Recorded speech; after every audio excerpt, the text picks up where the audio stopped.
Yeah. Every morning seems just the same old routine. Blowing trees, writing these bars, line after line, mining for a diamond, but a dime is what I find. Hiding from the truth by simply coasting through these hard times with green, even though I'm feeling blue. But I gotta face the facts, girl, you know that it's true. And maybe what I'm supposed to do is not to get so close to you. But these days the only things that seem great are fading away. And the only time I feel home is when I'm alone or far away. But the road call says the wind blows, 10 missed calls on my flip phone, so it stays closed. Staring out my window while my mind slowly goes off into my headphones. Hoping that the dough will be worth it for the show, but who knows? Yeah, let's go and roll it up, blow it all away. No sense in growing up, we laugh like kids all day. And there's nothing you can say that will ever make us change. No, we're never gonna change. And day after day, it's just the same old thing. Working class life, and yes, it surely will bring a food to the table and a roof when it rains. But for the most part, you're just doing the same thing. A part of a machine with the ball and a chain. You try to be happy, yet all you feel is... Wear a condom? We're in Fayetteville. No one gets STDs here. The voice of U.S. Army, WTF Moments. This is WTF Nation Radio. All right, and we are up. Today is the 14th of June. It is Sunday, so that must mean it is Kicking with Koz. I am Owl.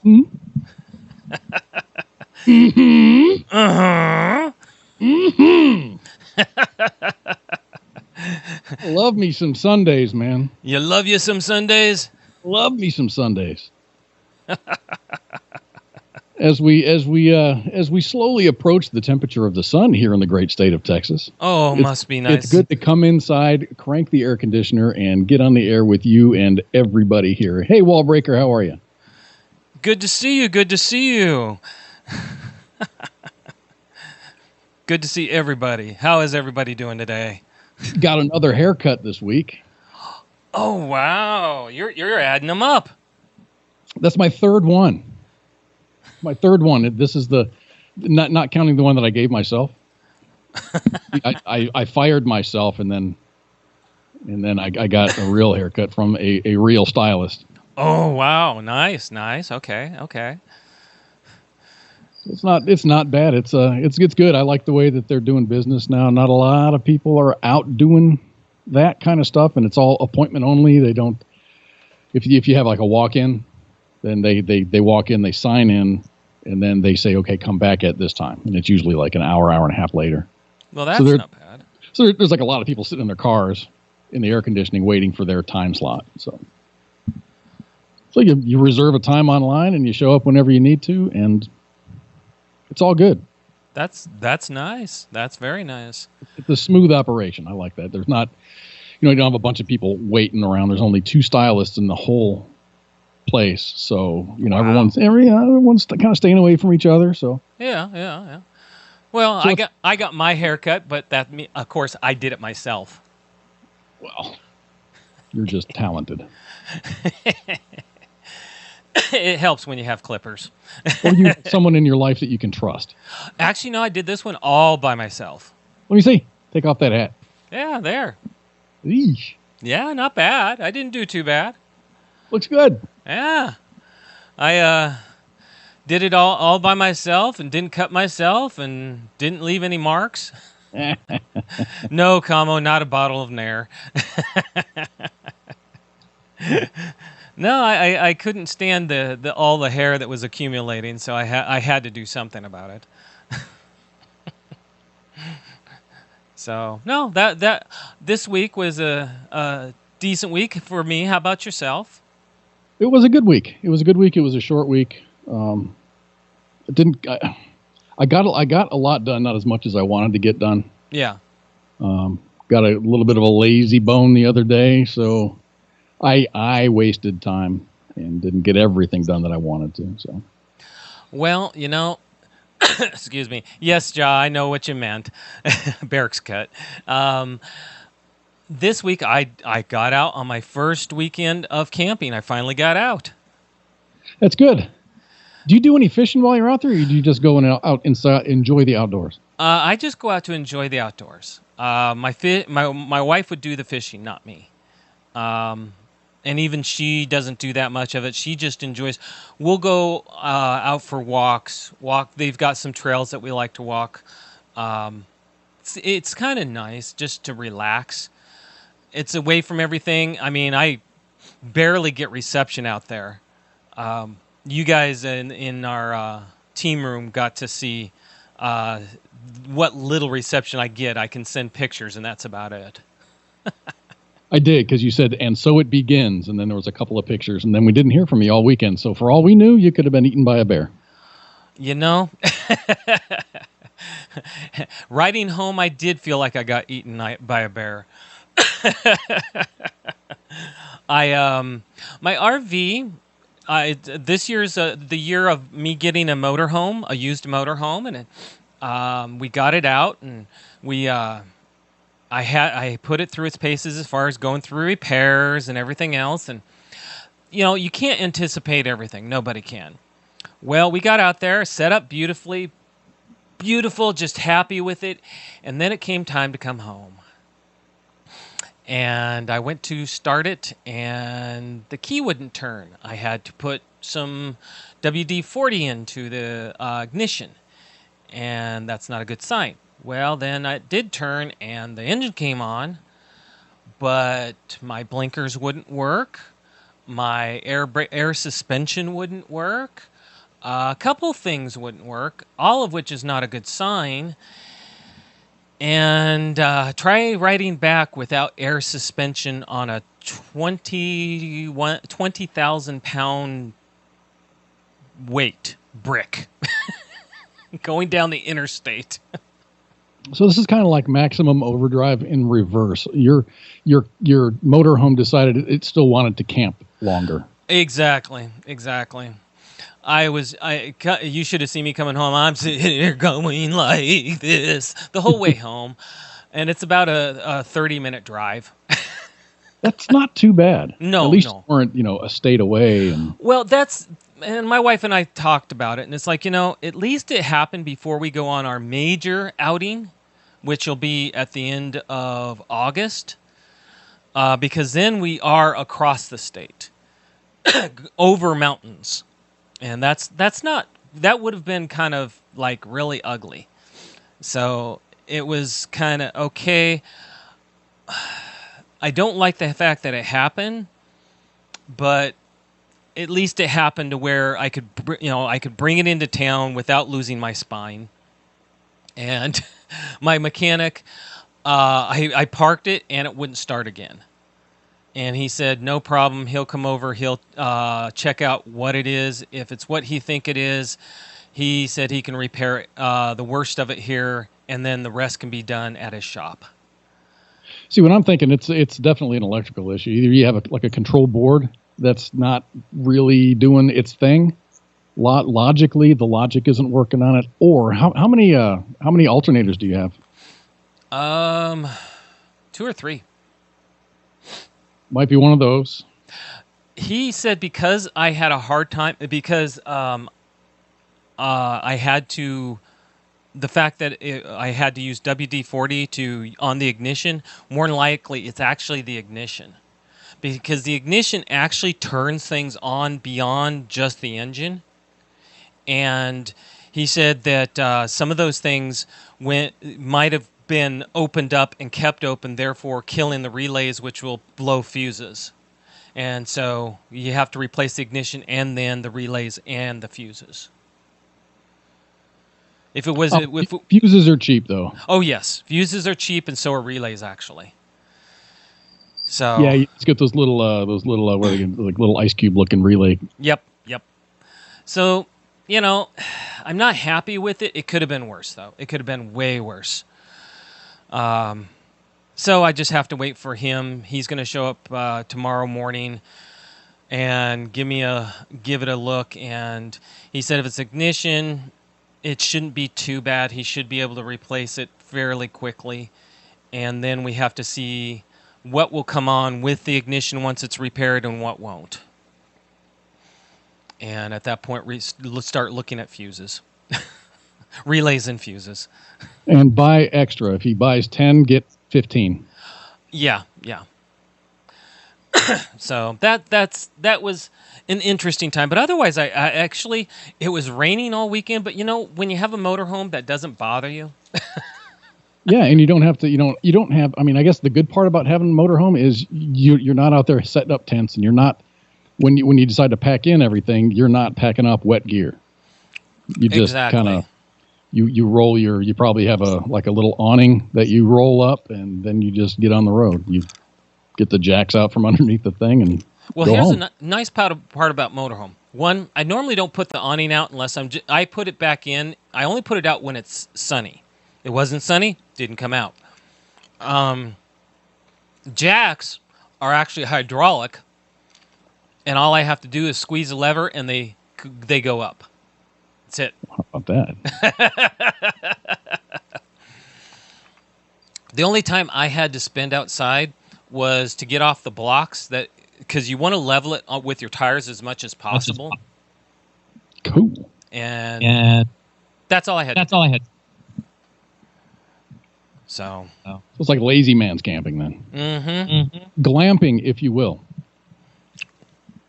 And I love every second of it. Work smarter, not harder, right? That's right. I mean, I enjoyed myself. We had a TV set up, DVD, Blu-ray. Yeah, we had Echo there for a minute, Camo. It went away. So it's like going to the field when you're in the Army. Mm-hmm. I mean, we had couch, microwave, barbecue. No neighbors? They per base commander said that instead of being able to fill every space, they were only allowed to fill every other space. Just that's what their choice was? That's what his choice was. And it's like, really? I mean, because they're pretty far apart as it is, but for some reason he deemed it necessary.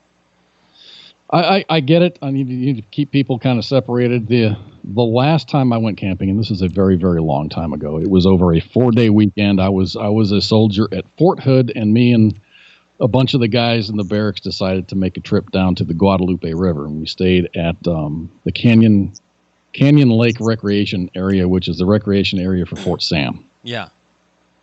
And that place is normally packed. If you don't get there early, you're not going to get a spot. So we got there Thursday after work, and it's a 4-day, so you got Friday, Saturday, Sunday, Monday off. Go back to work Tuesday. So we got there Thursday night, set everything up. So we claimed our spot. We woke up. Let me see. Saturday morning, Friday we went and floated on the Guadalupe River. Got illegal. I mean, it's obscenely intoxicated, and woke up on Saturday morning, and that place was completely full of people. Mm-hmm.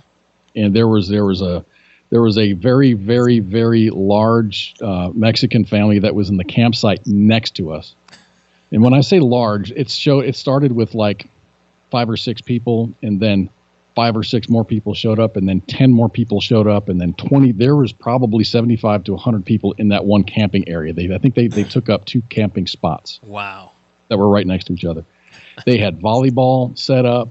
They had the kids were playing with the soccer ball. They were cooking 24/7 all weekend, and it was great because they came over and they're like, "Hey, do you want some tamales?" And we're like, "Hell yeah, we want some tamales." And it was great. It was a big old party, man. Everyone just it all turned into one big social event on that side of where the lake was. And I think that's the reason the commander said what he said, because they're trying to keep that from happening at the moment.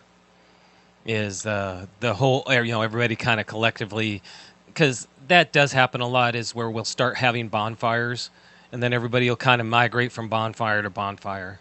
Mm-hmm. Hello, Nathan. Good to see you. Hello, Heath. Good to see you. And now there's this, what do they call it? You hear in the news, everyone's like, "Oh, there's a spike of COVID cases." There is. I'm not going to say that there's not. There is. Florida's seeing a spike. Texas has definitely seen a spike, especially down in the Houston area. Dallas is kind of not looking really awesome. And there's actually talk that the local government down in Galveston, or not in Galveston, in Harris County, which is where Houston is, they want to do another lockdown. Really? They're talking about it. They haven't pulled that trigger, but they're talking about it. For us, up here you heard what happened in Washington State, right? Well, Seattle. Yeah. Yes. Everybody on this side of the state is laughing at that side of the state. I mean, we're all sitting there just pointing fingers, going, "Really? You're gonna let these kids do this to y'all?" Well, that's. I think the blame is on two people. It's the Mayor Jenny of Seattle, and then the Governor Inslee. Yes. They're not allowing the cops to do their job. And I actually have met with those police. Even the chief of police is like, we cannot let this go. No. We have to do something about this. And then the mayor of Seattle is like, no. Well, here's the sad part, and I mean this. I've met the police officers from Seattle. I know where they train sometimes, and I used to go there camping, and they're really wonderful guys. And you sit there and you say, well, what do you think about you guys, kind of being known as the liberal area? And they said, all of us hate it. Yes, Nathan, I know we said no COVID. I apologize. But yeah, they said flat out they hate it. They hate it with a passion. And the thing is, with all this protesting going on, I think half the problems with the COVID going up, as far as, it's spiking again, that's why. They even said some of the protesters are the reason it's spiking. And, you really can't really put your finger on that and say that's the reason, because COVID-19 kind of, it also, the spike can be attributed to either the protests or spring break, or both. Yeah, and I agree. Not spring break, but Memorial Day, the Memorial Day get-togethers and stuff. Yeah, that was about the time that the most of the nation started to open back up again. Yeah. Holly said her kids were supposed to go back to school tomorrow, but that was canceled. One of their counselors tested positive. Great. And my wife, they're still trying to determine when they're going to start having. They supposedly had some people come back, but they're still taking their time about it, and I don't mind. Like I said, my wife, she doesn't mind working at home, so they're still at my work. They're still pushing the distance thing. If you're going to be, if you can't keep distance, then wear a mask. Yeah. So it's that same old protocol. So I think we're gonna have to deal with this for a little while. It's not. It sucks, but yeah, whatever. Do what you can. Exactly, and getting back to better subject. Yeah, camping. So my camper is now sitting there. Tomorrow it's going to get repaired, and then I'm going out 4th of July weekend. I will be back here for the show, of course. But no, I do look forward to going out. Have you all have any of you been out? Have you thought to go out fishing? Get out there in the just get out near the lake, or go out to camping areas. They are open. I mean, it's that time of year. Get some space from things. Get outside. Don't lock yourself in and sit there in the corner shaking, going, COVID, COVID. Don't be afraid. Don't let it overtake. I haven't been out. I haven't really been motivated to get out. I ended up talking to a friend of mine on Friday night. Might have been Friday night. Yeah, it was Friday night. Yeah. And she's like, come on up. Fly to Denver. She lives in Springs. Ooh, a she. Like, she's like, yeah, we were in the Army together. Okay. And her husband were friends. Oh, okay. She's like, come on up, pick you up from the airport. We'll go to some place in western Colorado where there's hot springs and whatever. She's like, it's just really relaxing, get you out of the house. And then, we'll get you back to the airport in time to get back on Monday. So I was like all for it. So now that I told her, hey, I don't want to make a decision yet because I had been drinking. Mm-hmm. So I'm like, I'll be in touch with you in a couple of days and I'll let you know what's going on. But after doing the math and all the traveling that I'm doing between now and the end of the year, mm-hmm. I don't think I can pull it off. I'm driving up to Chicago for Christmas. Okay. I'll be, that's a couple weeks up there. I'm going down to a mutual friend's wedding down in the Austin area in October. And it's just, there's just a lot of stuff going on. I can't spend that much time away from work without causing a negative impact. And, going places and staying places costs money. So, I'm driving up to Chicago on the way. My parents live in Wisconsin. So we're going to meet in Chicago, stay at my brother's place, do the Christmas Eve, Christmas Day thing, and then I'm going to head up to Wisconsin with my parents and then drive back to Texas. So on the way up, I'm going to spend a day in Cape Girardeau, Missouri. Yeah. And then, of course, Chicago, then Wisconsin. And on the way back, I'm going to stay somewhere around Memphis. Okay. I looked at some of the hotels in Memphis, and it's nice. I mean, they're reasonably priced, but I don't want to stay in Memphis because it's kind of a shithole. Now, I'm trying to think. Isn't Holly in Memphis? She's in Tennessee. Tennessee. Okay. Not Memphis. Okay. Nathan says Nathan would love to go kayaking, but he needs a babysitter for 3 kids. Oh, you put them in the dry storage bin in the kayak. Super simple. Yeah, teach him how to kayak. What the heck? It'll keep you busy. And Maul says, really good to see you. Don't worry, Koz kept her in check. So, you know what? Today is June 14th. Yes, you told me. The Army's birthday. The Army's birthday, yeah. We have 245 candles on this big ass cake right now. Wow. Happy birthday, Army.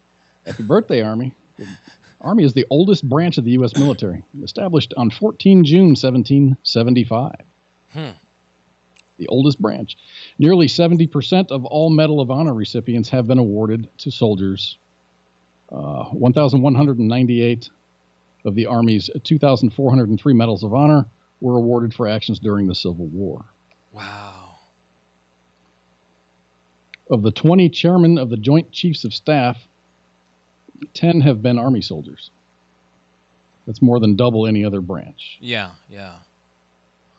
5, but nice. More than half of the men elected President of the United States, 24 to be exact, have worn the Army uniform. President James Buchanan was the only president who served in the Army who didn't become an officer. Really? A little bit of fun trivia. Yeah. You're having all sorts of fun with this. So June 14th is also Flag Day. So we got 2 little celebrations today. Old Glory and the Army. Yeah, I was going to say, I saw Flag Day. I actually saw that on my calendar. So did everybody remember to put their flags out? Mm-hmm. My flag is up in my backyard. Okay. Flag Day was adopted in 1916. The first iteration of the American flag was actually authorized by the Second Continental Congress on June 14th, 1777.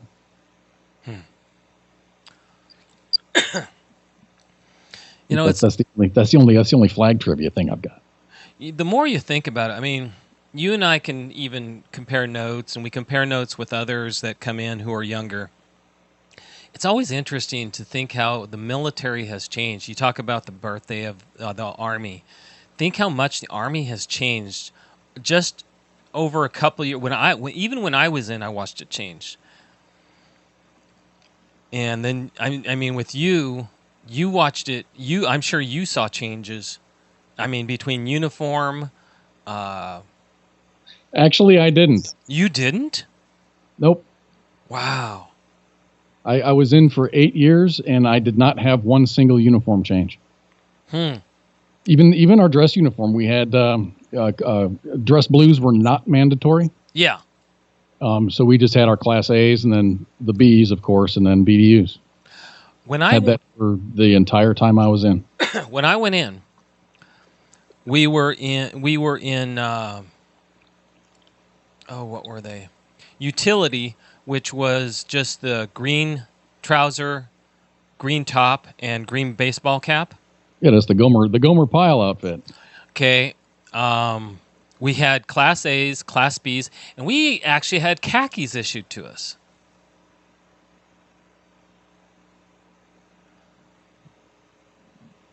When I went in, we actually had khakis.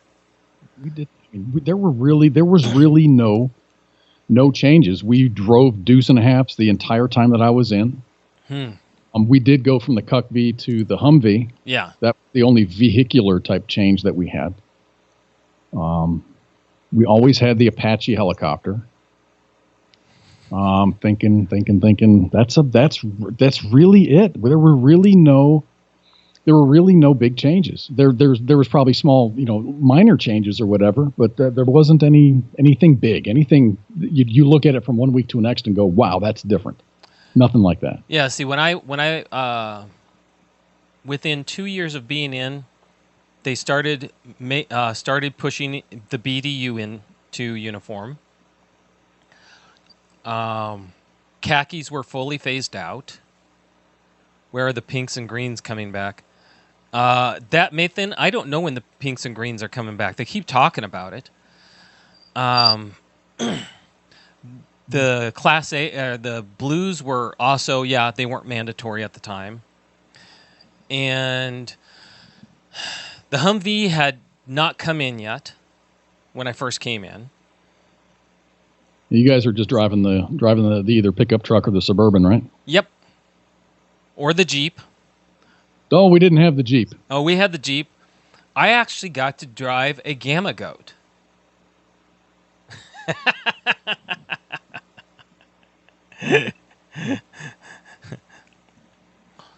I mean, that's... Yeah, I guess I was in quite early. Our 5 tons were automatic, whereas your 5 tons were probably stick. I don't know. We did deuce and a half. Yeah, we had to have 5 tons to haul our vans, which looked like semi. It was like a semi. Yeah. No, I did deuce and a half, and those were manual. So did you know? What did the Army is partially responsible for inventing the microwave? Really? World War II engineer at Raytheon realized that radiation from radar, which the Army can use to scan for enemy missiles, can also be used to heat products too. Huh. That means that he probably learned something due to the effects of an accident. Uh-huh. That would be my guess. Getting an RF burn standing out in front of a damn transmit dish. Let's see. Dale says, I went from BDUs, deserts, not chocolate chips, to ACUs and multicam. See, so many uniform changes just in the last few years. Exactly. Wallace saying, "Wow, when it was better." Yeah. See, when I went in, I mean, what was it? Reagan had just taken office, and we jumped our numbers because Carter did the drawdown from Vietnam, and Reagan beefed us up for the Cold War. And at that point, we were still recovering. They said when I first went in, for every 5 vehicles, there was 1 soldier. And in other words, logistically, we weren't assigned. You weren't assigned a vehicle. Not every soldier was assigned a vehicle. So there were thousands of vehicles out there that were not getting maintenance, and there were back then they were always having problems with jets, all sorts of stuff breaking down at the wrong time, stuff dropping out of the air, stuff like that, because they didn't have enough maintenance going on because they didn't have enough soldiers. Reagan came in, beefed us back up. I actually audio. What's up, wrong Doc? with the audio, Doc? Something wrong with the audio, Doc? I hear everything just okay. Yeah, no, I'm not. I don't have any other complaints. But no, when I first came in with Reagan, you saw a freeze going on. Oh, he got it. What was it? They saw people who were in 3 years that hadn't gotten their E4. They froze E4 promotions for like a year and a half. Wow. Oh yeah. I worked in a hospital.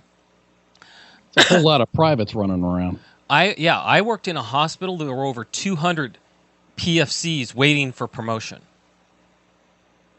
That's how bad it was.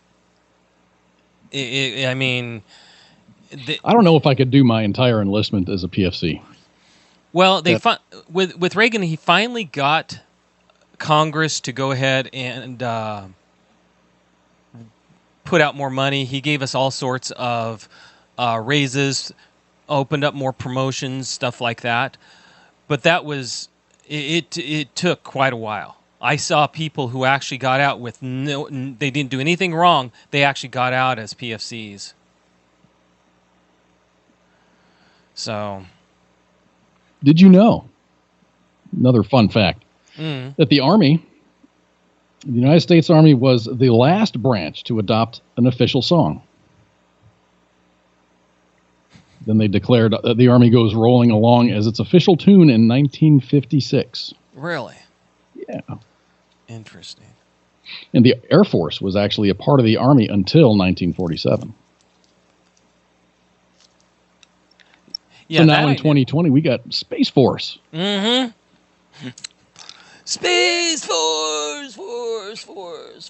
I think that's cool, man. Now I guess they appointed a Space Marine to a good leadership position there. I didn't grab his name.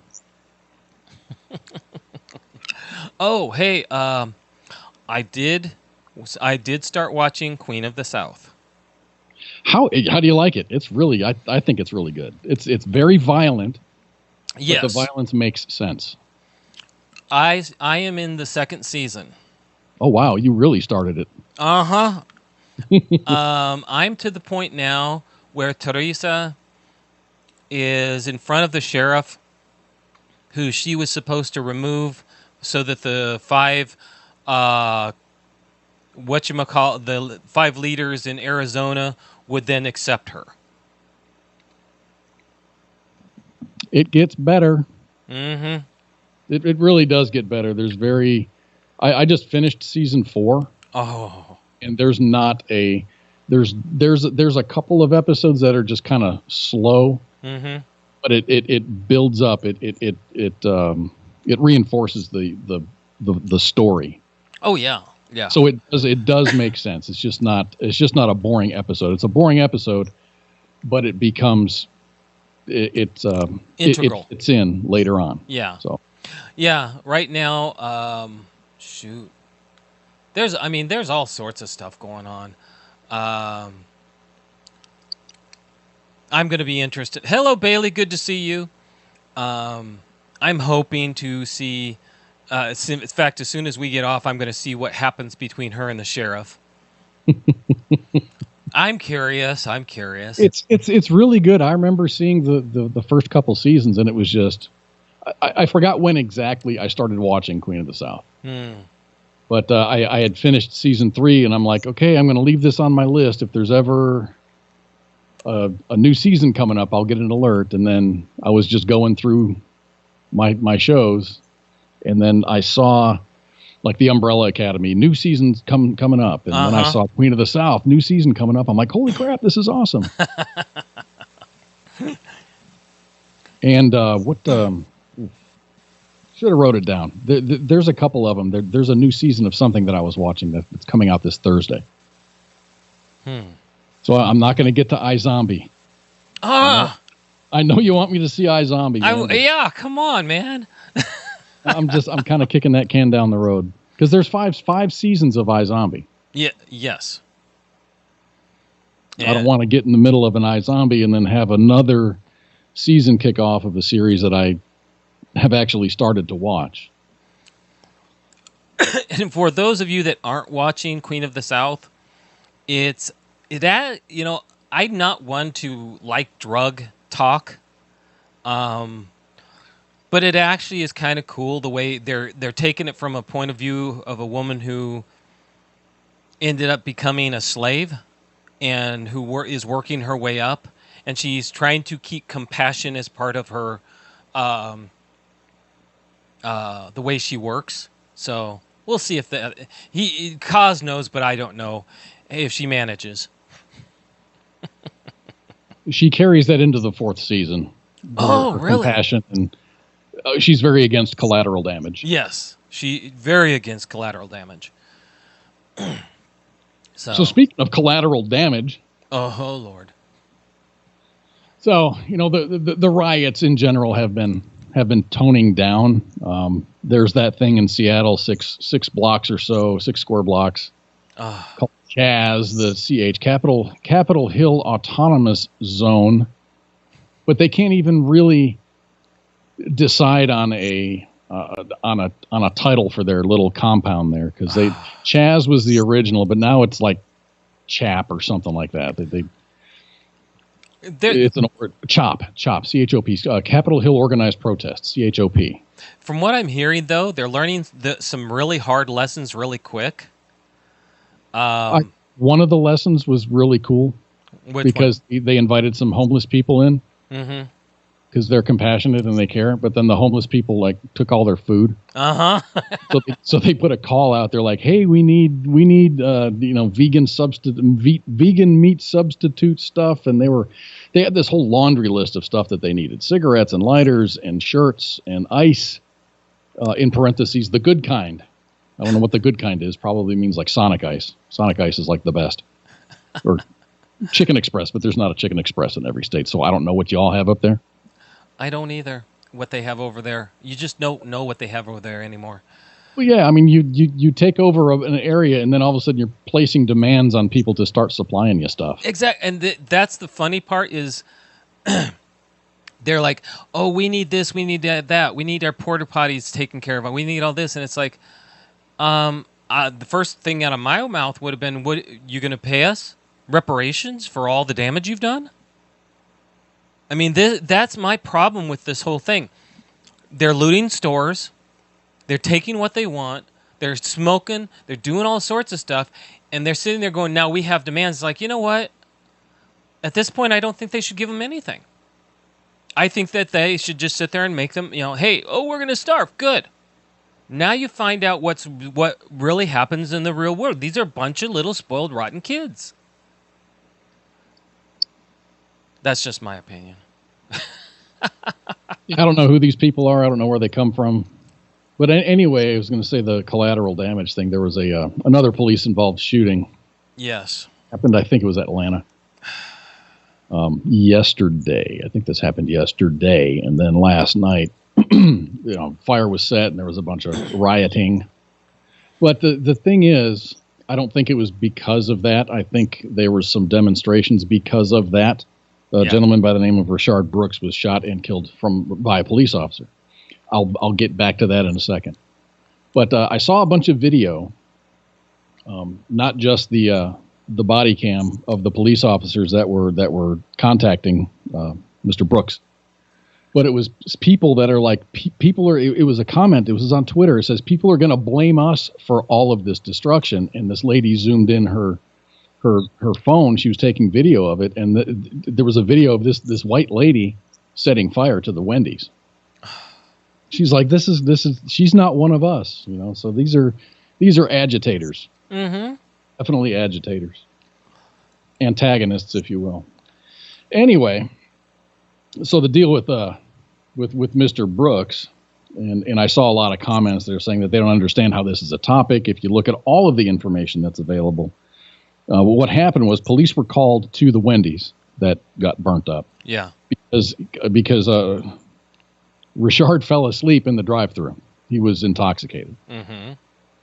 So the police arrived. They made contact with Mr. Brooks, got him off to the side, gave him a field sobriety test. He failed the field sobriety test. So they went to go put handcuffs on him to arrest him. And then Richard Brooks started fighting back. During the time that he was fighting back, he got a hold of one of the officer's tasers. Oh, gosh. And, it was one of those. It wasn't like a handheld taser. This is like, it fires the prongs. Yeah. And he fired it at the cop. So the cop returned fire with like a gun that has bullets in it. And now Mr. Richard Brooks is no longer with us. This is one of those situations that he forced this. In my eyes, he forced the officer's hand. And the police department did release the body cam footage, and that's exactly what it shows. They shouldn't be protesting. He made when someone does something stupid, you can't sit there and blame the officer for protecting himself. But in these times, it's easy to say, look, the police are once again overreaching their bounds and going past their authority, and another black man is now dead. Even Stacey Abrams got on one of the networks, and they were just letting her go as she went out there, and then she's spouting off on the police need to be defunded and blah blah blah blah blah. But she was not speaking factually. This is probably 6 or 8 hours after the police video came out. Oh, geez. And all the facts are known, but she didn't go off the facts. She went off of the emotional stuff that people were feeling. That's almost stoking the fire. But that's what they're trying to do at this point. Yeah. Right now, they're trying. The polls were starting to show that Biden wasn't even holding what he was supposed. They said Biden was the black vote was Biden's. That African Americans supported Biden, and he's been losing ground with that. And so, what better way than to stir the pot and say, "Well, look what happened on Trump's watch. Let's all get angry at white men again." And it's like, you know what? These are just damn interesting times right now, and we're all going to talk about this in 15 or 20 years, and this is going to be in the history books, and kids are going to be learning it in school when we're old and gray. The sad part is right now, excuse me. During Trump's administration, we really haven't had protests. We really haven't had anything going on negatively until now. And that's what upsets me is this all of a sudden comes out again. No, this is coming out. It's being paid for. Even like that lady said, this wasn't us. This was some white lady starting the fire on the Wendy's. It's like, yeah, that's the problem. Is there are people getting paid to do this, to make unrest. They want curfews. They want civil unrest. That or they're just kicking the hornet's nest, and then once the hornets start swarming, then they'd kind of back off and leave. Well, that's the idea, though, is to make it so it's so much unrest that at some point people are going to scream change. And it's kind of like what happened over in Egypt when there was the what was going on over there. The brothers of Hamas managed to get into office because they sat there and they were all gathering around and talking nice and saying what they'd do if they were put in charge during the revolution that went on over there. And as soon as they took office, the Egyptians got an eyeful. What happened over there can happen over here if people aren't careful. They rockin' the boat, baby, but they don't need to tip it over. Hello, Philip. Good to see you. That's just it. They're trying to tip it over. They want curfew. They want police state. They want the ability to call the UN in. That's what they want. You're talking about the antagonists. I'm not talking about the protesters. I think the protesters are out there doing what they need to do. I think it's just the antagonists that are doing this. The protesters. Hello, Ross. Good to see you. Protesters. Everybody has a right to protest, and I'm all for it, as long as you don't, you stay within your bounds. When they do the antagonist stuff. That's taking something that was peaceful, turning it into something completely wrong, just because you can. Just because. But, it's kind of funny. I know you don't pay attention to a lot of social media, like especially on Twitter. It's really a dumpster fire over there. But every once in a while, you see something that's really good. And what I should have done is taken this video, and then you could have played it. But it's Chris Cuomo doing his little rant on CNN. Mm-hmm. And saying, I don't know exactly where in the Constitution it says that protests have to be peaceful. And this guy is sitting, it's funny. It's really, really funny because there's this guy sitting in front of the camera and he's got the Chris Cuomo broadcast on a green screen behind him. Yeah. And Chris Cuomo says, I don't know exactly where in the Constitution it says, you have to be a peaceful protester, or the protests have to be peaceful or well-behaved. And this dude is sitting there in front of the camera. He's got a copy of the Constitution behind him. And he's eating ramen out of a bag.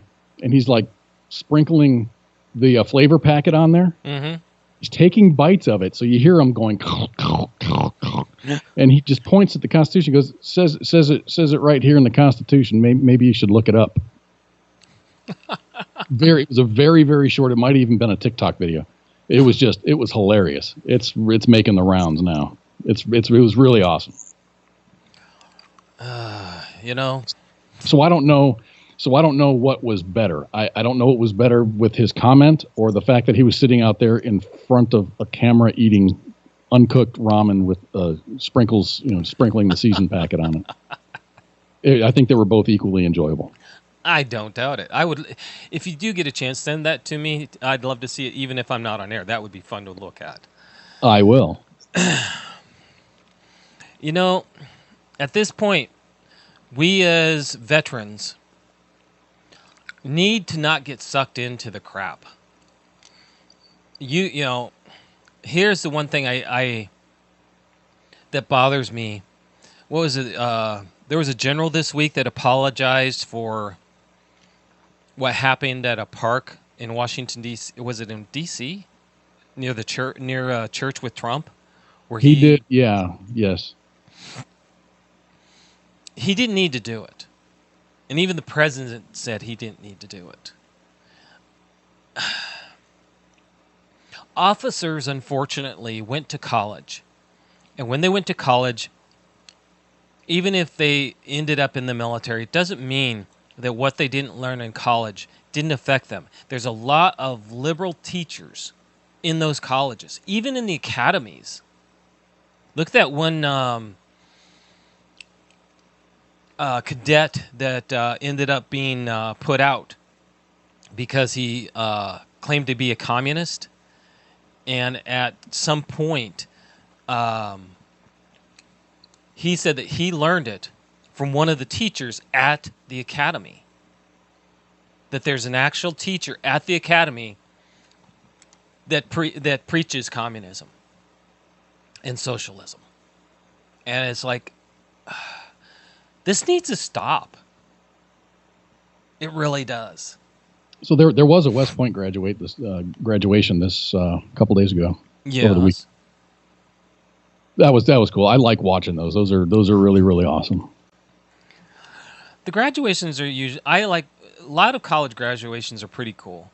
But especially, the academies. They have fun, and they make it about, they really make it about improvement, moving on, progressing, not about whatever you can say while you're on the podium.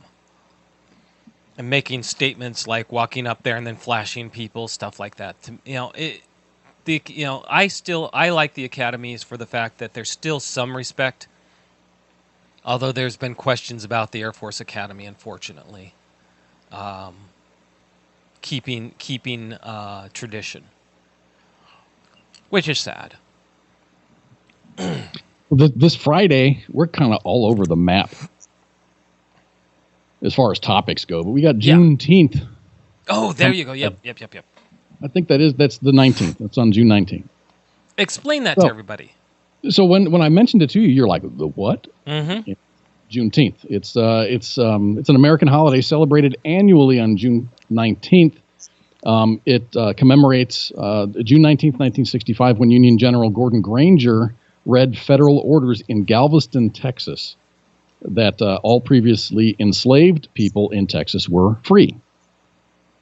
Even though, like 2.5 years prior to that, President Lincoln signed the Emancipation Proclamation. Yeah. Word doesn't get around. They didn't have social media back then. So 2.5 years later, General Gordon Granger finally read the federal orders, thus officially freeing all the slaves. Yeah, Texas was like one of the last states, but Texas was one of the first states to recognize Juneteenth as a holiday. Texas recognized they were the first, and they recognized it in 1980 as an official holiday. That's interesting. It took that long for any state to name it an official holiday. There's 3 states that haven't. Can you guess what 3 states they are? What is Texas? Negative. Texas was the first. Well, you said there's 3. There's 3 states that have not. Oh, 3 have not. I don't know which 3. All of the states, 47 of all the 50 states have recognized Juneteenth as a holiday. 3 states, Hawaii is one of them. Really? And North and South Dakota. Okay. Hawaii surprises me. North and South Dakota, I think it's just they don't quite. It's not that they don't care. It's just they're too busy doing other things. there's like 8 people cumulatively between both states, so there's not a whole lot of population there. I'm not excusing that. It's just I'm just making fun of them. Well, they do have other things to think about. You know they're still using fires and blankets to communicate back and forth. So Juneteenth isn't like an official federal holiday. No. But the states are authorized to work off of, like the government offices and whatnot are authorized to work at lowered manpower to allow those who want to go and celebrate Juneteenth as a paid holiday. Interesting. So that's kind of neat. Yeah, that is cool. So a lot of good things happening. It sounds like good, positive things, and then a couple bad things, unfortunately. See, President Trump was supposed to do some kind of a speech up in Tulsa, Oklahoma on the 19th, and he ended up rescheduling it. It was like super bad timing. Super, super bad timing, because I guess Tulsa was one of the states that had like a very large uprising, I guess. Maybe it was a riot, and a lot of black folks got killed or something in Tulsa. And it was just super, super bad timing. So he ended up rescheduling. He kicked that can down the road a little bit. Yeah. Well, he was in Dallas here last Thursday. Really? Oh, that's right. Yeah, that's right. Shoot, what was he there for? I remember campaign stuff. Okay, he also went to Houston a week ago, or when they did the whole. They sent people from our NASA up to the space station. Yes. Now, have you ever gone to any of those? Down to Houston, down to the NASA center down there. Yeah. I have not. Oh. My one of my colleagues at work has been down there. He's a complete space nerd. This guy goes and he collects things. He buys memorabilia from launches, and he has like heat tiles from the space shuttle, and he has them in like shadow boxes in his office and stuff. He's a space nerd, so he's been down there several times. So I kind of live vicariously through him. He always has lots of stories. Well, until he shows up with an actual space or actual Apollo module. Yeah. Until then, I'll say, okay, yeah, he collects a little bit. he has pieces of metal from several of the spacecraft. Wow. Hello. Hello. He's really into it, man. That's an expensive hobby, but it's cheaper than, I guess, being a drug addict or something. Oh, much. Well, you ought to know that, especially after watching Queen of the South. Right. Hello, Michael. Hello, Ross. Good to see you. Oh, man. So what you got on the menu for the rest of the show? Oh, tonight we are going to be talking about New Zealand's Prime Minister going against his own rules during COVID. UK Swan Censuses being canceled. And sex dolls controversy over in South Korea. In Korea, this was awesome. I thought that was really nice. Kind of make the stands look full. You're giving it away. I'm not giving anything away. We're going to be talking about all sorts of stuff and anything that comes up in between. As I always say, I'm open to any kind of talk as long as it's not negative or disrespectful. So, CQ's in the room. What's going on, CQ? Hey, I just want to let CQ know that ICE did a stress test, I guess, on the broadcast waves over the weekend, and it went well. It went well. He pushed the bandwidth, and it appears as though everything is working well. So we shouldn't, and I say shouldn't in air quotes, have connection issues. So I guess we're going to find out tomorrow night for the Monday edition with Ice and Flash, and then your show, Mr. CQ. CQ, we'll just say it's your problem. No. It's just you, man. It's just you. He just seems to have issues. It's not necessarily his fault. It's like all the ones and zeros don't line up for him for some reason. CQ, man, you just, for some reason, you attract it, You guys can check out Pop Culture Warrior with CQ on Tuesday nights. CQ all shows start at 2000 hours Eastern. That's right. All shows start at 8 o'clock or 2000 hours Eastern Standard Time. And if you miss a show, you can always go to WTFNationRadio.com, and every one of our podcasts is available for download. Hello, Road Tech. Good to see you. Yes, we always, I actually can usually get it uploaded within an hour after I broadcast. So you can listen to us, make our mistakes, and listen to CQ fumble around and with his why isn't this working? Tell him he's had some excellent guests. Yes, he has. Yes, he has, and he has a good show. I'm just giving a hard time because, well, I haven't seen his sheet, but he's a pop culture guy. So if anything TV related, he'll talk about comic books, games. Now we got that PS5 that's coming out. He's going to talk about that. Oh, no kidding! I've actually had people talking about it. I've seen it. They said that they had to redo it. At first, it was looking almost like a mini tower computer, but now they're saying that it had heat issues.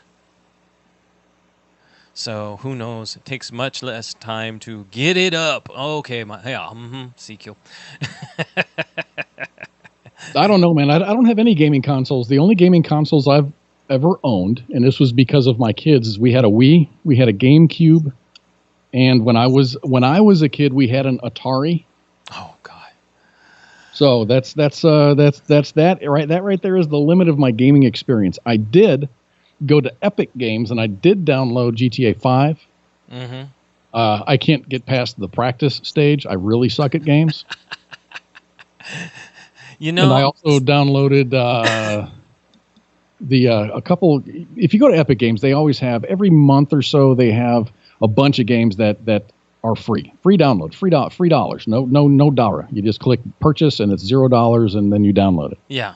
So I downloaded GTA 5 and I downloaded Civilization, one of the Civilizations. I think it's Civilization 7. Okay. And I like those kind of games. Oh, yeah. The turn-by-turn games where it's just, you're not really playing against people and you're not taking over a building or doing something like that. It's more cerebral than shooting. Those are strategy games, and I like those too. Yeah. Civilization, SimCity, things like that. Yeah, I like those. I think one of the games Epic has right now for free is Ark. I'm not sure exactly what that game is about, but anyway. It is top of the hour and time for you to go have dinner. Fajitas, those fajitas I didn't make last week? I'm having them this week. Ooh, nice. Okay. I got the meat cooked already. I just need, and I've got my homemade tortillas that I'm going to make. I've already made the dough. They're ready to go. Just need to go make them. Well, then I need to let you go so you can go make them. All right, everybody. We are going to be back in approximately 10 minutes. Between now and then, go have a nice walk, stand up, move around, do some push-ups, go smoke them if you got them, go to the bathroom, and grab some popcorn. We'll be back for the second half of the show to talk about anything from prime ministers breaking their own rules during the COVID time over there. Rules for thee, not for me. To sex dolls in the stand in South Korea football. So everybody enjoy yourselves. We will be back in approximately 10 minutes. Mr. Koz, do you have anything to say to everybody before you go eat? I always look both ways before I cross the street. That's about it. Okay. All right. Thank you very much. We will be back in approximately 10 minutes. Everybody stick around. Let's have some fun. Shots.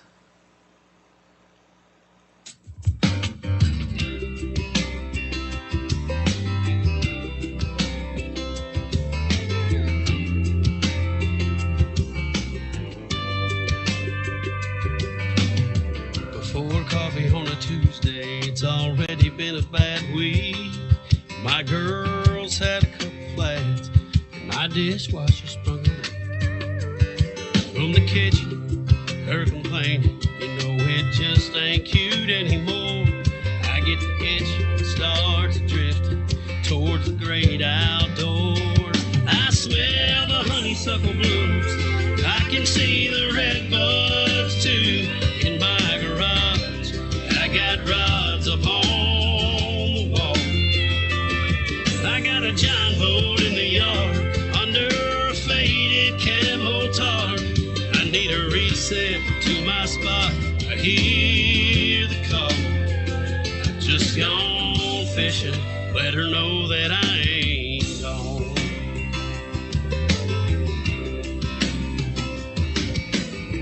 Junk mail don't come out there. My phone won't ring. The only thing I want to hear is my reel with a big one on a string. That large mouth don't talk at all, and my weight just sinks away. Set him free, bring him home. The one decision I gotta make. I smell the honeysuckle blooms, I can see the red buds too. In my garage, I got rods upon the wall. I got a giant boat in the yard under a faded camo tarp. I need a reset to my spot. I hear the call. Just gone fishing. Let her know that I ain't gone. I got my tackle box in the front seat and my bed spring in the bed. Don't come looking for me, 'cause I ain't coming home till long after that sunset. I smell the honeysuckle blooms, I can see the red buds too. I got the rods in my garage down on the wall.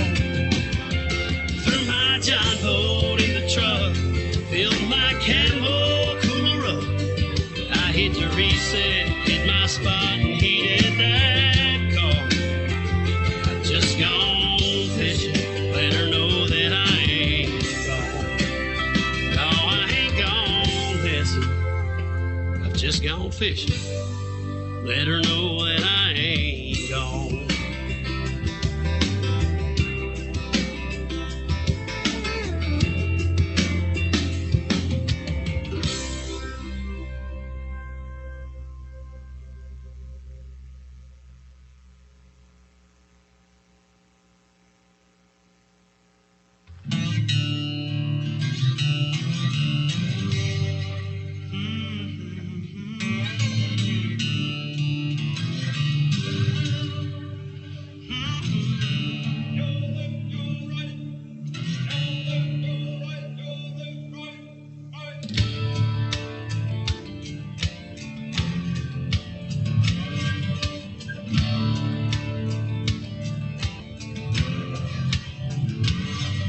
Spent my life in the mountains of East Tennessee. Days on the farm, it just comes naturally. Daylight to dark is not for the typical man. Just a backwoods country boy, proud of who I am. Proud of who I am. Proud of who I am.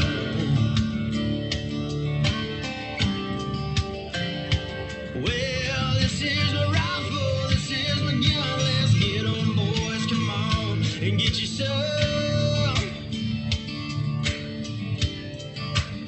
Let's get you some.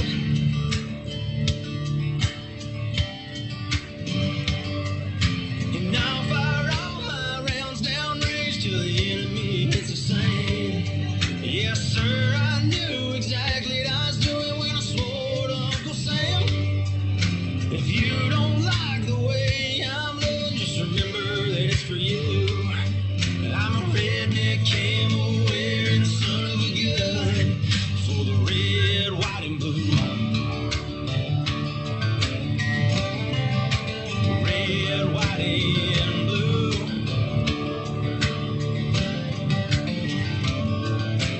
Pack my bags, headed out to the big sandbox. Just some good old boys and me, some medicine tonight. Well, the price of freedom, son, it don't come free. I guess that's why the good Lord chose me. This here's my rifle, this here's my gun. Let's get on, boys, come on and get you some. Let's get you some.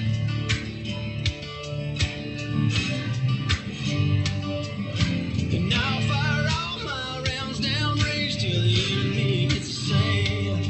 Yes, sir, I knew exactly what I was doing when I swore to Uncle Sam. If you don't like the way I'm living, just remember that it's for you. I'm a redneck camel wearing son of a gun. I'm a redneck camel wearing son of a gun for the red, white, and blue. Red, white, and blue. We do it for you. 'Cause that's what we do.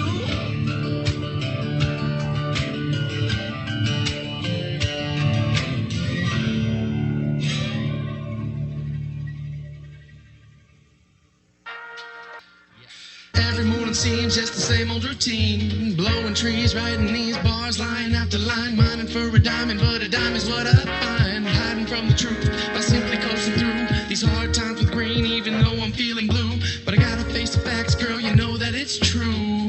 And maybe what I'm supposed to do is not to get so close to you. But these days the only things that seem great are fading away. And the only time I feel home is when I'm alone or far away. But the road call says the wind blows 10 missed calls on my flip phone so it stays closed. Staring out my window while my mind slowly goes off into my headphones. Hoping that the dough will be worth it for the show, but who knows? Yeah, let's go and roll it up, blow it all away. No sense in growing up, we laugh like kids all day. And there's nothing you can say that will ever make us change, no. We're never gonna change. And day after day, it's just the same old thing. Working class life, and yes, it surely will bring a food to the table and a roof when it rains. But for the most part, you're just doing the same thing. A part of a machine with the ball and a chain. You try to be happy, yet all you feel is pain. It's a shame to use your brain and know that someone never changed. But if insanity's the game, then you can take my hand and play. Life has a rhythm that I ride to, and you can come along if you would like to. And I can show you what it's like to walk in my shoes, to learn how to love just like I do. Look me in the eye and you will find truth. I'm testifying to the lying in my mic booth. And you're hating on me cause I ain't like you, and I ain't like you. Yeah, let's go and roll it up, blow it all away. No sense in growing up, we laugh like kids all day. And there's nothing you can say that will ever make us change, no. We're never gonna change. Yo, my life is like a movie that nobody's producing. I write the music but nobody is moving, cause don't nobody care and everyone's confused. So the characters change and never reaching a conclusion. And I don't know if I'll make it to the end, cause all I know is after we begin, the wind shifts us in many different directions. Like the pen lifts up off the paper, disconnected from anything we can feel, hear and see. And the words that I write mean something more than just to me. It's amazing that we've all grown accustomed to change, cause we can rearrange a pattern that's always been ingrained. They want us to grow up and stop acting how we want, but if you tell me I can't do something, I'll make sure it gets done. Yeah, let's go and roll it up, blow it all away. No sense in growing up, we laugh like kids all day. And there's nothing you can say that will ever make us change, no. We're never gonna change.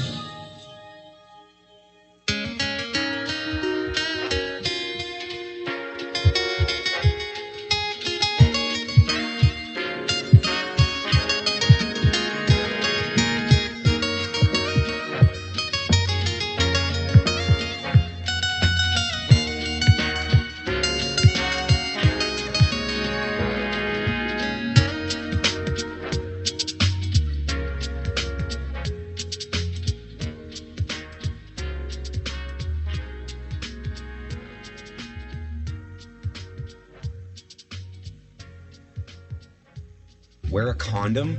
We're in Fayetteville. No one gets STDs here. The voice of U.S. Army, WTF Moments. This is WTF Nation Radio.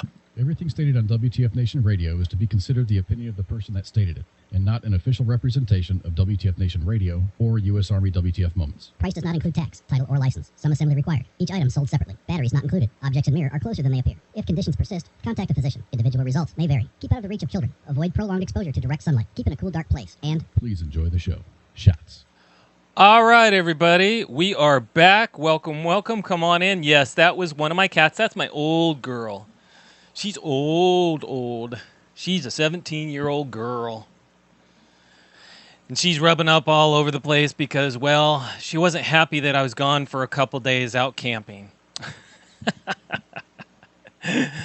Welcome. It is the second hour of Kicking It with Koz. Yeah, I think that's where I am. Is that where I am? Okay. Twilight Zone sometimes. Come on in, everybody. Let's have some good talks. Let's hear some funny stories. And let's just lay it all out on the line. I'm going to say this. I said no riots or no COVID talk, and I mean it. COVID, it is what it is at this point. Come on, everybody. It is what it is. The riots, I don't for 1 minute believe that the destruction that's going on has anything to do with what's really going on. Um, I don't believe the Floyd thing was necessary. The thing that happened in Atlanta, you know what? So the saying goes, if you're stupid enough to grab someone's weapon, you're stupid enough to get yourself killed. Simple as that. You can't trust it. So it is what it is. People may not like me for that, but if someone were to try to disarm me, I wouldn't be too happy either. Other than that, you know what? We're here. We're good. We're all good. You are able to listen to us. You are able to be happy. You're able to do what you feel is necessary to forward your life. I go camping. Everybody knows me. In fact, here, let me go look for it. Here we go. Everybody knows me for camping.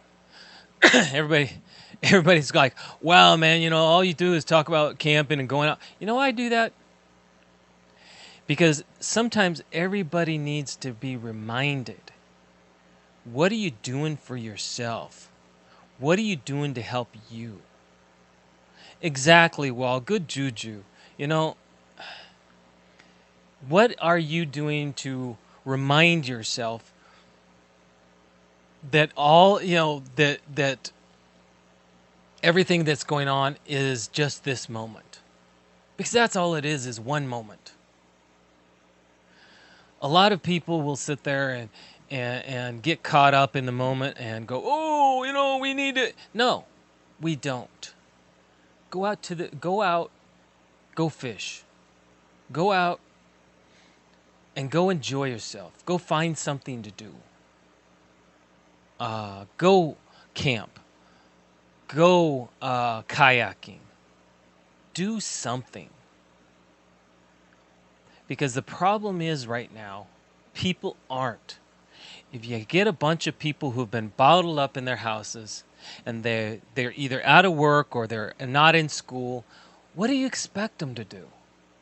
They're gonna look for reasons to get pissed off. Don't be a part of that crowd. Be who you are.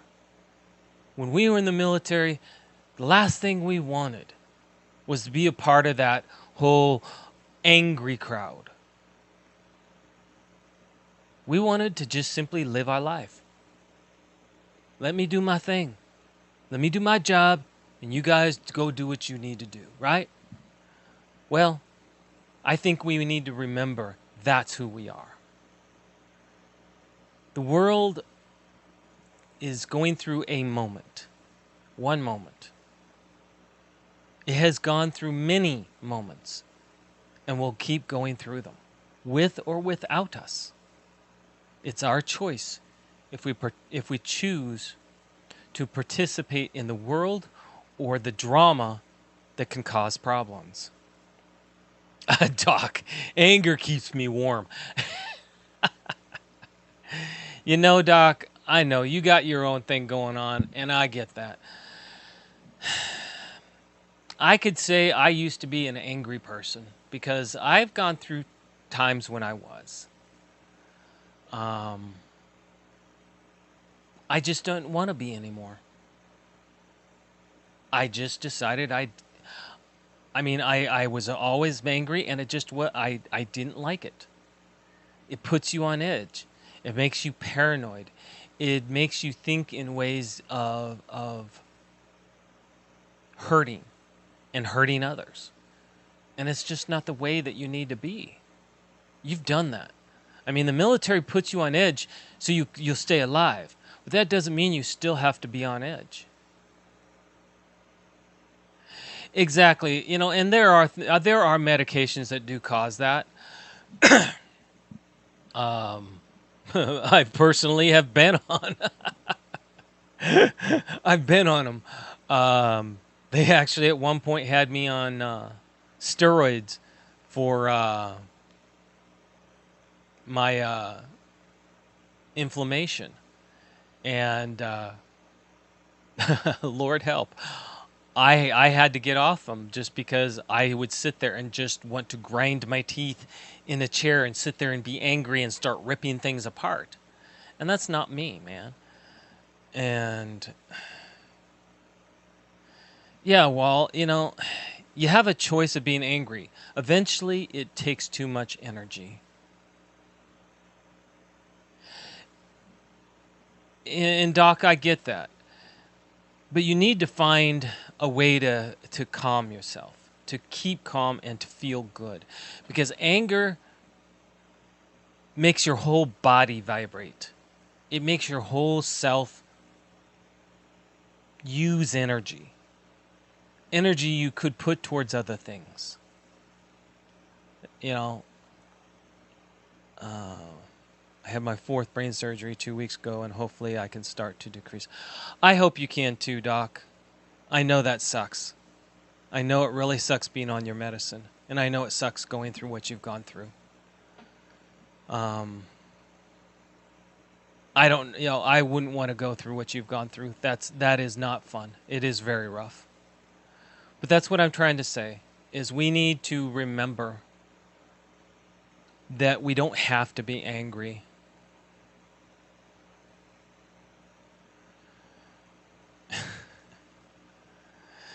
Balance helps. And I think at this time, exactly, you are alive, Doc, and that's what's important. What you do with that life is up to you. I try to encourage people, and I try to encourage you guys. Find a balance. Don't let the anger overwhelm you. And I say that and I mean it. I had a lot of anger issues. You all know me as Mr. Rogers or Mr. Relaxed or the Shaman. Before I was that, I was a soldier. And I definitely had a temper. And you know what? I don't anymore. Thursday at 1300 since I had a cigarette. Doc, I'm proud of you. Doc gave up cigarettes on Thursday. Good for you, Doc. I think that's what we need to remind ourselves about, is that we can be better and we can help ourselves.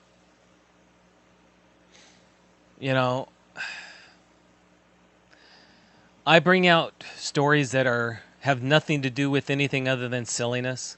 And there's a reason I do that. Because the news forgets to bring in things. They forget to mention things. They forget to say things. All they are right now is about trying to make you angry and hurt. And I'm not about that. I'm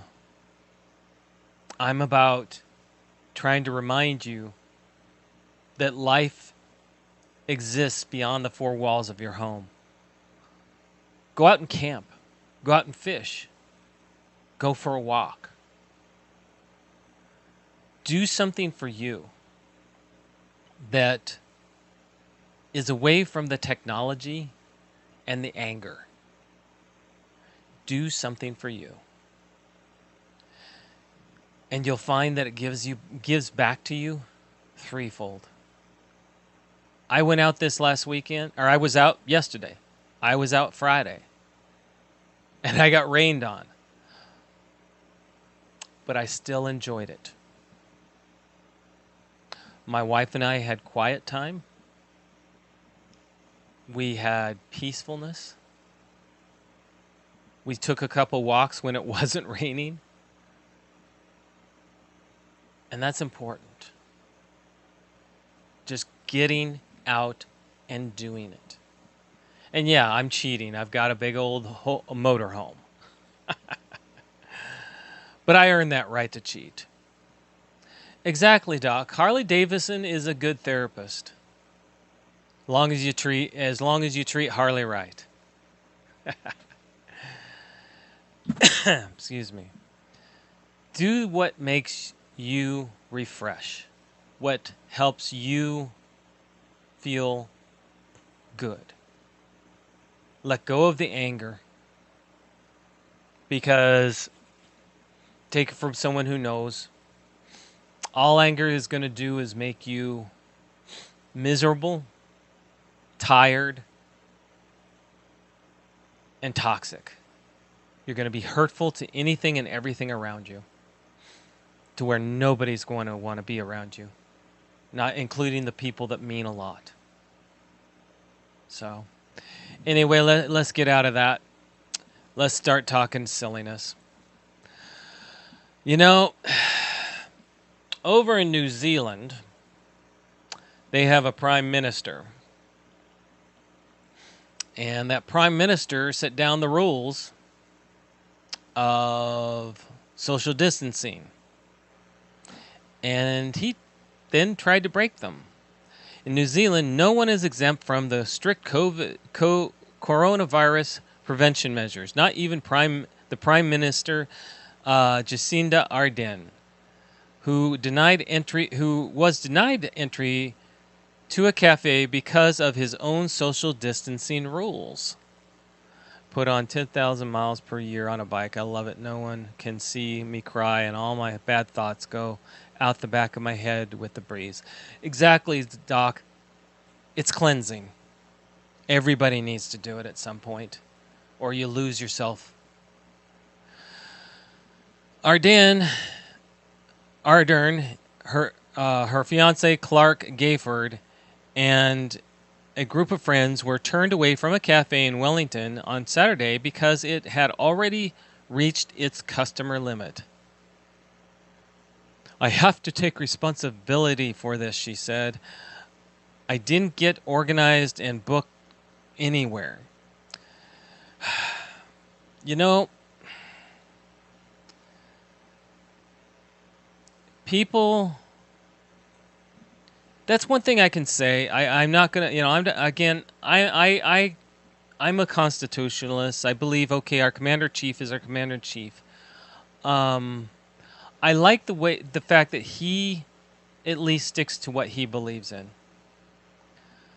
If you're going to tell people they have to social distance, then you should realize it. And you should realize that the rules apply to you and that you can't just get in. Life keeps moving forward. I've heard all sorts of interesting talk about, well, this is going to happen or this isn't going to happen. You know what? Make your own stuff happen. Make your own stuff happen. Get out and do it. This one is now. I've actually talked about this over a year ago. Yeah, about a year ago. UK actually takes a census of the swans on the River Thames. Well, and I always thought it was kind of funny because, how do you know that you aren't recounting them and so on and so forth? It's kind of funny. Well, this year their annual census got canceled due to the virus. An annual swan census on the River Thames in southeast England, a royal tradition dating back to the 12th century, has been canceled due to the coronavirus. The so-called swan upping, which involves measuring, weighing, and checking swans on a stretch of the waterway between Surrey and Oxfordshire, is usually conducted over 5 days in July. The spectacle, which involves so-called royal swan uppers in scarlet uniforms on traditional rowing skiffs, draws crowds along the riverbank, with many schools typically invited to meet the swan uppers during this journey, or their journey. It is a regal affair because Queen Elizabeth II owns all Britain's unmarked swans in a custom dating back to 1186, which spawned the annual count. That's okay. That is some interesting arrogance. However, several Sunday newspapers said it had been decided that it cannot take place safely this year while adhering to the social distancing guidelines. Buckingham Palace, which is expected to make an announcement on the coming week, declined to confirm the reports. Swan upping was due to take place on the 13th through the 17th of July between Sandbury and Thames and Abingdon in Yorkshire, a palace spokesman said. It is led by the Queen Swan Marker. The Queen Swan Marker is working on a daily basis with the Thames Swan Rescue Organization to continue overseeing swan welfare as usual. You know, I don't quite know how to take this one. I really don't.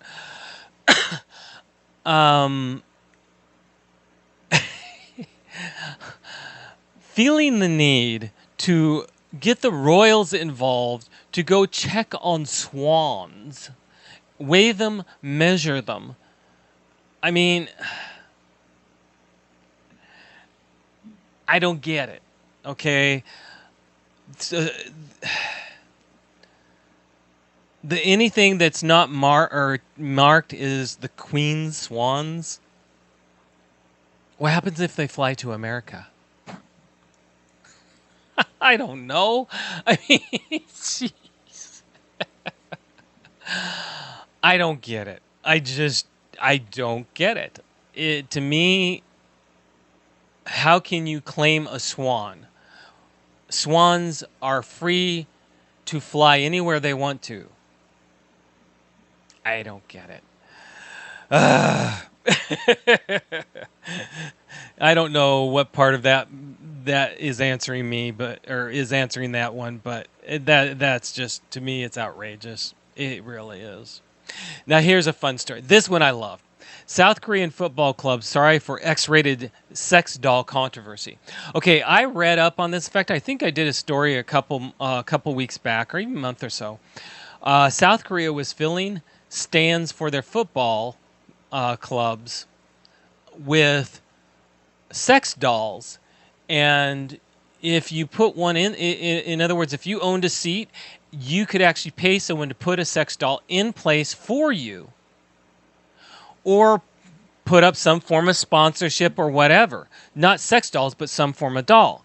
But then it came that they started using sex dolls as a, I don't know, I guess they had an overage of them. I don't get it. One of South Korea's top football clubs apologized for causing deep concern Monday after being accused of using sex dolls to fill empty seats at a weekend game. Excuse me. FC Seoul included the mannequins used in the absence of fans who are banned because of the coronavirus had no connection to sex dolls. But some of the artificial spectators deployed for Sunday's games against Kwanjin FC wore T-shirts with the logos Solo S, a sex toy seller. Okay, now I get it. Other mannequins, which wore face masks and were separated according to social distancing guidelines, held placards advertising the company and some of its models. See, that's what I had heard originally, was that's what was going on. The sex doll thing, that's funny. I'm sincerely sorry for causing deep concern to fans, FC Seoul said in a statement following uproar from fans and media. See, they're doing it the right way, though.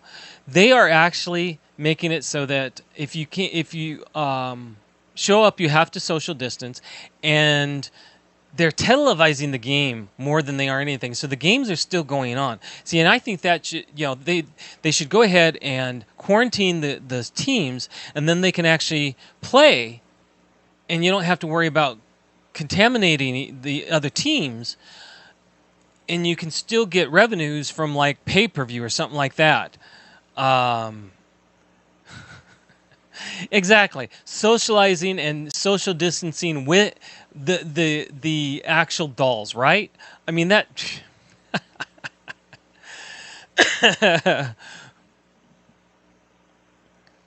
I don't know. That to me that is I mean, it is funny.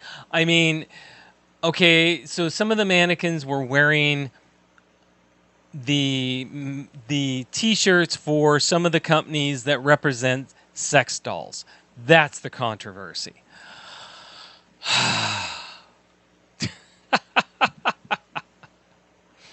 See, to me, again, I really think we should be having football. We should be having hockey. We should be having baseball.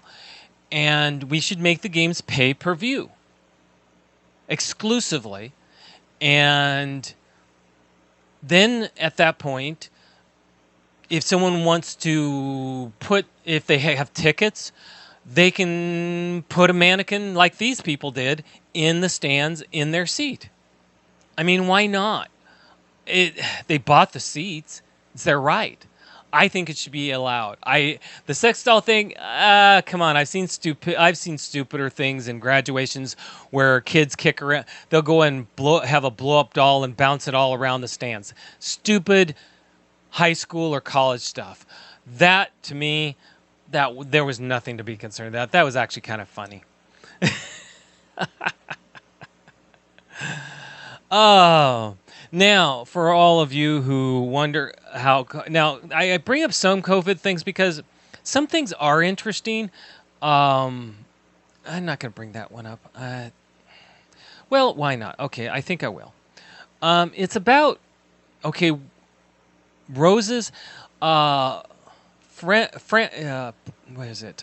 Grasse, a place in France, is the capital of perfume for France, and they're saying that they're having problems. May roses are blooming in Grasse, the birthplace of French perfumes. And I'm going to go ahead and let me see. I want to show you this. But out in the field, some of those who pick them face a problem this year. Working with a mask and not smelling the flowers is pretty frustrating. And see, did you realize the people who pick some of the flowers for the perfumes, like Dior and Dior Fashion House and Biancalana, another place, some of the other places. This is a big thing. They pick. They have to be able to pick spices, fruits, and of course roses and things of that nature. But they have to smell them to make sure they're ready. And they're having a problem with that because they can't smell them through their masks as well. So they can't tell if they're ready yet. I wouldn't have thought of that. I mean, I should have made them hold unicorn horns. You know, that would be fun. That would be fun, Ross. That would be fun. But no, would you have thought of that? It's the little things. Perfumes have subtleties to them, like roses, right? And for some reason, they can't, with the masks on, they can't smell. And a lot of these people have tune their noses to a specific scent. When they hit this specific scent, they know it's time for it to be picked. And now all of a sudden, they can't do it. That's weird. But I get it. And if you think about it, it's like, wow. So the perfumes that are going to be coming out soon they potentially may not be as good. Or they may smell different. Interesting, right? I wouldn't have thought of that.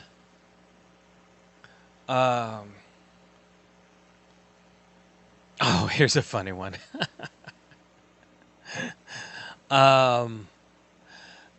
Over in Singapore, they have the lockdown is still going on.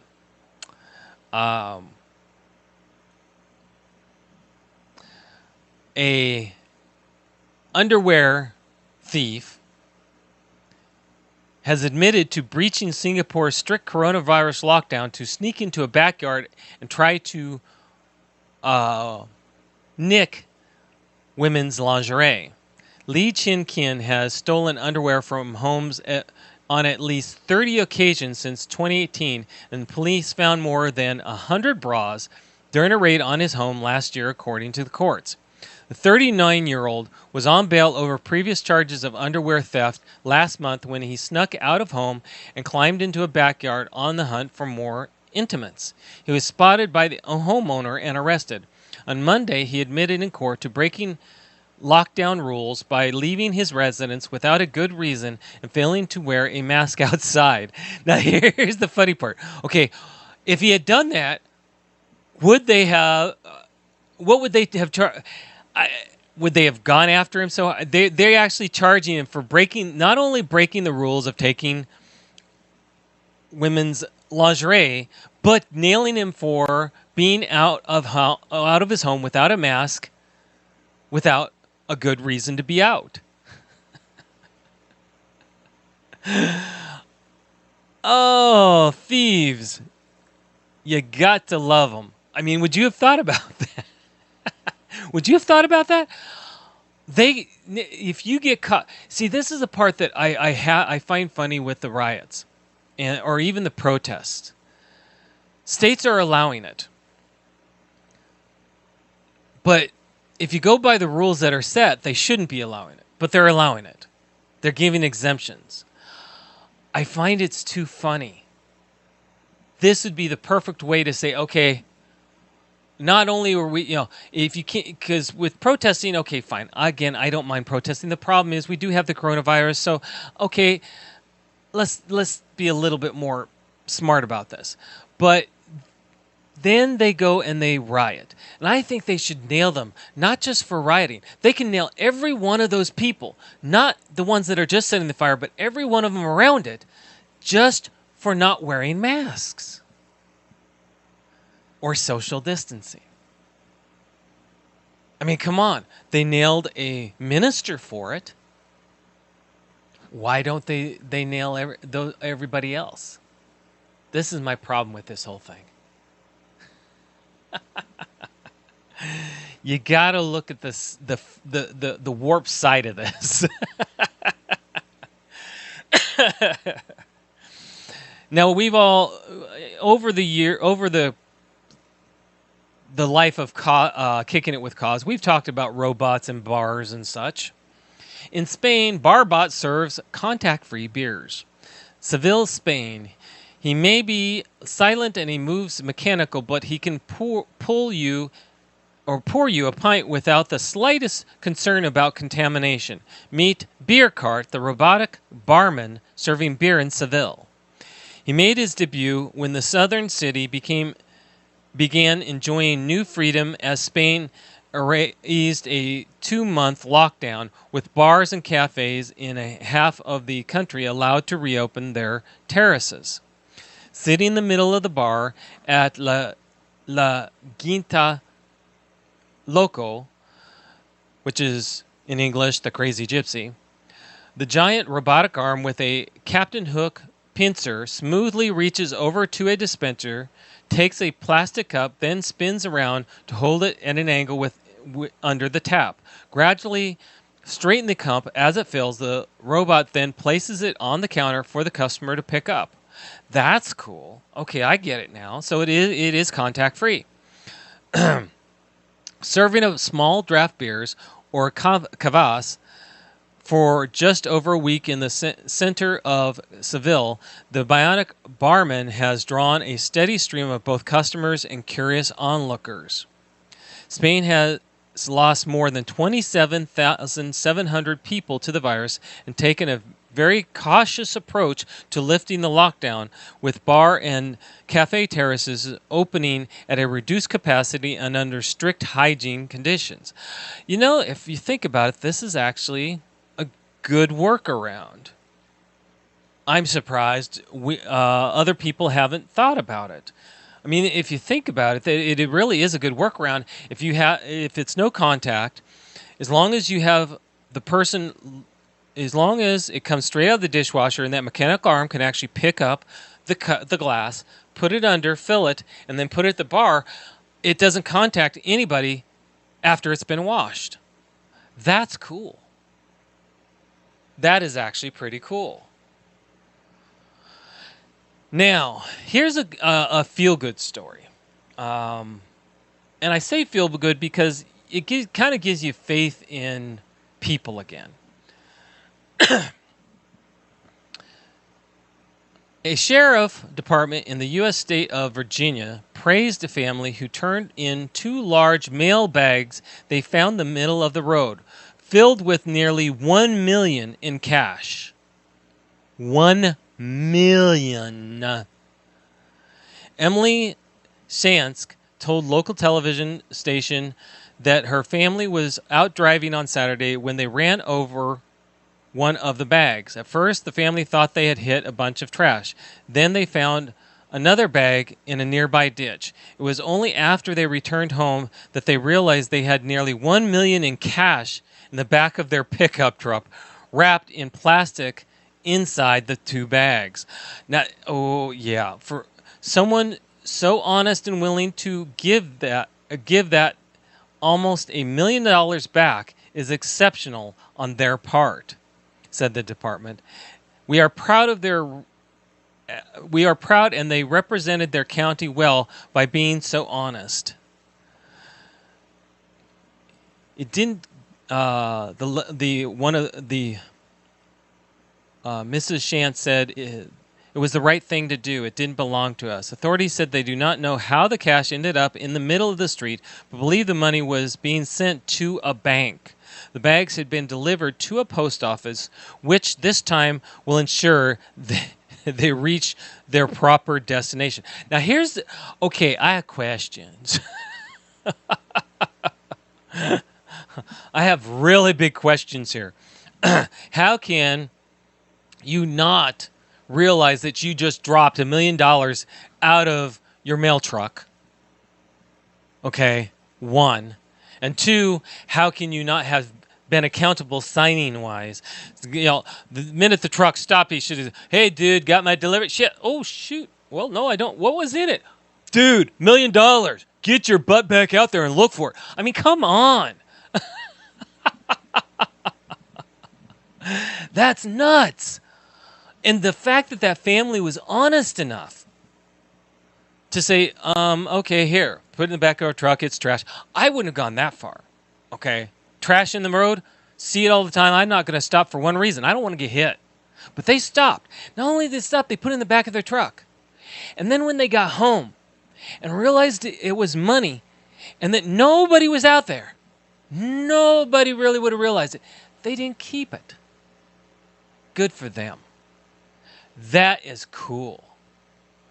I mean, yeah, they did. I mean, come on, they deserve a reward just for being that honest. I mean, that is really cool. Because now you have to ask yourself, would you, and you have to be honest with yourself here, would you have handed that money back? Would you? I would have had an interesting time. I would have had a little internal debate going, well, I'll give myself my own reward. Right? I don't know. That would have been a hard one. Yeah, somebody would have been in trouble. Yeah, you have to sit there and wonder, okay, what was the repercussions? Someone comes walking the police and said, dude, I just found this on the road. Who took delivery over at the post office and who took the handoff and why was this not reported? I mean, a million questions here. I have many questions. I can only imagine. And, and unfortunately, some dude is out of job. Sad. Okay, now get this. A phantom lockpicker of Paris parks becomes a folk hero. Okay, Paris is still on lockdown, okay? And they have gone as far as putting locks around the parks, around the gates, and the bathrooms. Yeah, William, that would be the question. Would the bills be traceable? Good question. I was waiting for that one. This is interesting. A mysterious figure who picks the locks of Paris parks at night for people who have been cooped up in the city's tiny apartments has become somewhat of a folk hero.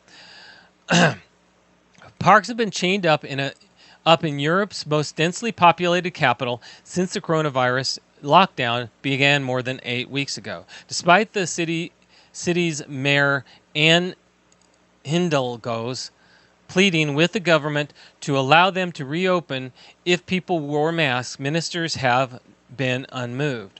But as temperatures nudged towards 86 degrees Fahrenheit this week, an amateur lockpicker admitted that he had been opening parks at night to let people pressed Parisians sit on the grass and smell the roses. You know, I have to say it. At some point, people are going to do something. Okay, for us, okay, I'll tell you right now, I'll bet anything. There are some people out there protesting just because they can be out. They don't really care. They just want to be out. They're angry. They're going to throw a tantrum. They just want to be out. It's not even about what it's supposed to be out. They're just out there because they want to be out. Okay? Here in France, over there in Paris, of all things, someone's going out there and picking the locks to these parks so that people can get in. Going against the government. That is the true human way of doing things. At some point, the government has to listen to the people, or the people will start telling the government whether they want to hear it or not. And I think that's cool. I think that's great that they're doing it. And I think that the government should take the hint.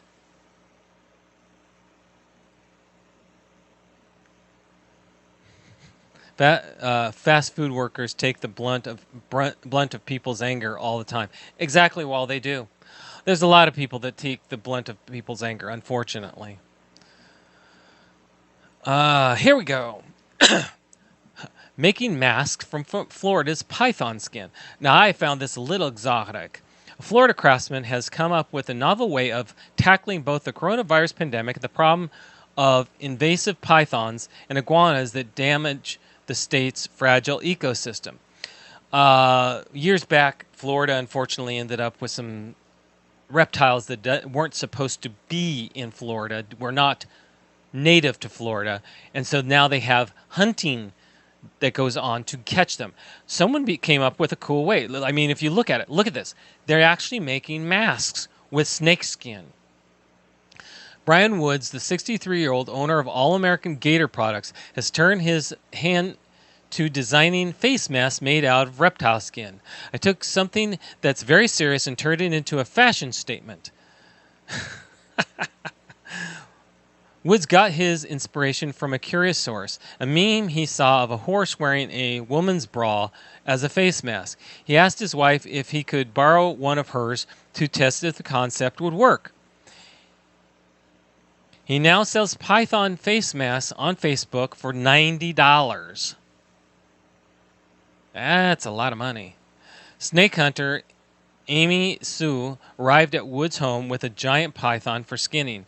They're wreaking havoc on the Everglades, she said, referring to the vast wetlands that occupying much of southern Florida. They get to be between 12 and 20 feet long, and they eat everything from rats to deer. The pythons were probably introduced to Florida as an exotic pet towards the end of the last century and released into the Everglades where they have no predators. Florida Fish and Wildlife Conservation Commission pays hunters a bounty to capture the snakes. Iguanas likely also came to Florida as pets before being released into the wild, where they thrive in the balmy climate. Yeah, right, Ross? That's actually pretty cool. But if you think, I mean, when you think about all this, um, in a way, it's kind of a great way of, I mean, recycling, for lack of a better word. I think it's actually pretty cool. Um, yeah, I think about it. It's just, I don't know how long those things would actually last. $90 is $90. You know what I mean?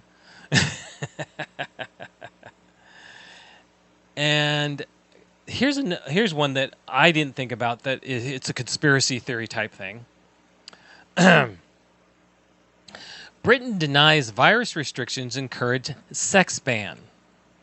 The British government on Tuesday defended tweets to its coronavirus lockdown rules after claims that a ban on overnight stays between households would criminalize sex. The new guidelines came into force on Monday, easing some restrictions on social gatherings but prohibiting two people from different households from meeting in a private place. Some media called it an effective bonking ban, and hashtag sex ban began trending on Twitter in Britain, with some pointing out alfresco liaisons appeared to be permitted, but not indoor ones. Interesting.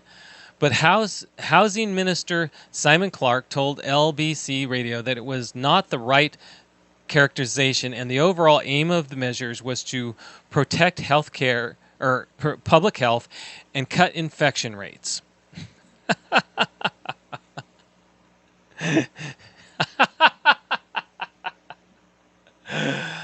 Oh,